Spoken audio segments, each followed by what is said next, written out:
اس کا ذکر ہوا. آیا کا بھی آپ کردار دیکھ لیجئے, اور اس میں بھی بچی جو ہے لینی, از خود آپ اس کی دیکھیں, ایک چھوٹی سی بچی ہے, اور اس کی ایک جو اٹھان ہے, اس کی جو نظریہ ہے, اس کی جو آنکھ ہے, اس کی جو محسوس کرنے کا انداز ہے, وہ بہت ہی عمدگی سے پیش کیا گیا ہے.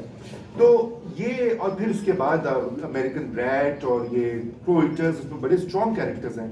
تو اس کا تو ذکر ہوا, لیکن میں ڈسپلیسمنٹ کے علاوہ جو دوسری بات کرنا چاہتا تھا وہ یہ ناول جس کا ابھی زاہد صاحب نے تقسیم کا حوالہ دیا, جو میں سمجھتا ہوں کہ ایک ایسا, دیکھیے جب نفسیاتی جو صدمے ہوتے ہیں انڈیویجولز کے, تو اس کے بعد ان کا علاج ہوتا ہے, کوئی دوائی ہوتی ہے, کوئی تھیراپی ہوتی ہے, کاؤنسلنگ ہوتی ہے, ٹیکے شکے لگتے ہیں, اگلے وقتوں میں جھٹکے لگتے رہے بجلی کے. لیکن ہمارے ہندوستان اور پاکستان میں کسی قسم کی کوئی اس کے بعد جیسے کہنا چاہیے اس ٹراما کو نظر انداز کر دیا گیا, دبا دیا گیا.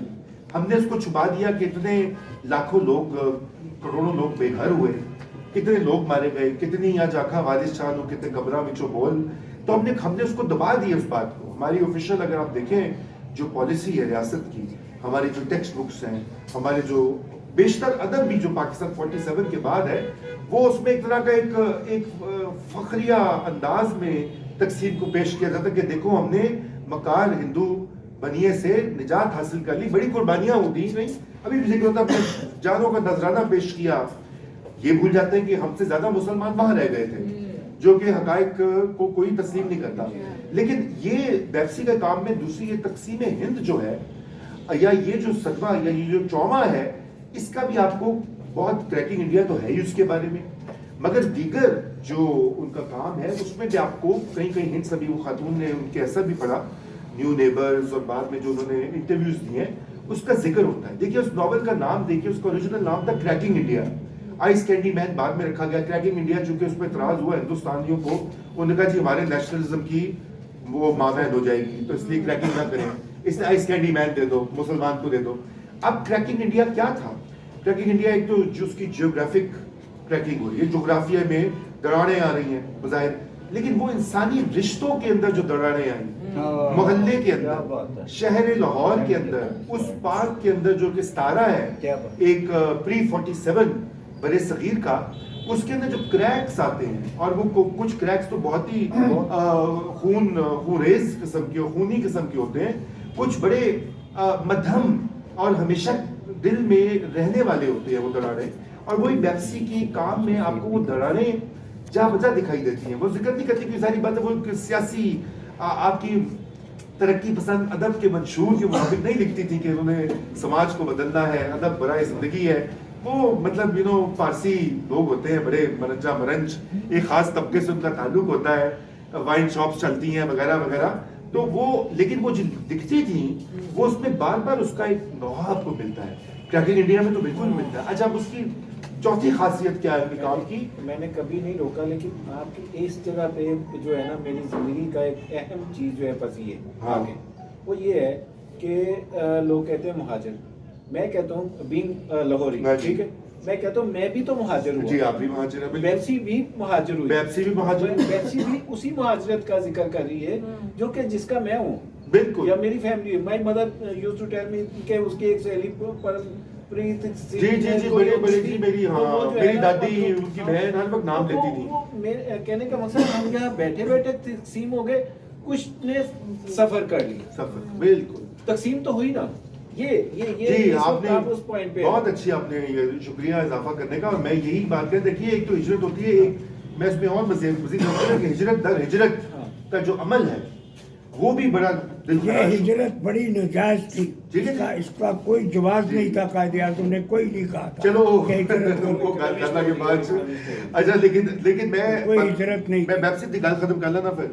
تو دیکھیے, تو وہ مطلب ایک جو چوتھی بات جو میں کر رہا تھا, وہ ایک تو میں نے یہ ذکر کر ہی دیا ہجرت کا, مگر اگلی جو بات میں اس کا ذکر کرنا چاہتا ہوں وہ ان کی اس نقطے کے اوپر جو انداز تحریر ہے اس کا بھی ذکر ہو جانا ضروری ہے. انہوں نے امجد صاحب نے کچھ کہا, ایک یہ کہ ریئلزم جسے حقیقت پسندی, حقیقت نگاری بولتے ہیں. دیکھیے بہت زیادہ آپ نے دیکھا کہ انگریزی ادب میں بھی بڑے ایکسپیریمنٹس ہوئے ہیں وغیرہ وغیرہ.